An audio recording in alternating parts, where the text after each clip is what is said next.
આજે મેં જે 9 વાગ્યાનો ટાઈમ મૂક્યો હતો કે હું લાઈવ કરવાની છું, ઈ લાઈવ રોકવા માટે મને મારા ગુરુનો આદેશ આવ્યો કે ભાઈ લાઈવ નથી થવાનું.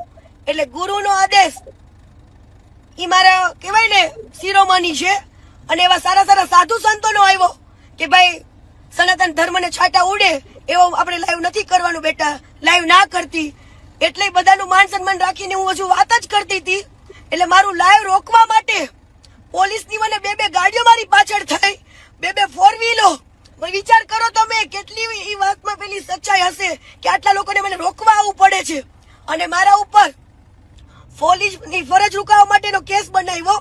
તો તમે લોકો જોઈ શકો છો વિડીયોની અંદર કે મને કોઈ પોલીસે બહાર કાઢી જ નથી કુંડની અંદર, બરાબર. આજે વગર વાકે તમે કોઈનું બાવડું પકડો તો ભાઈ કોઈ વ્યક્તિ એવું તો કે હું કોઈ ગુનેગાર છું તો તમે મારા હાથ પકડો છો.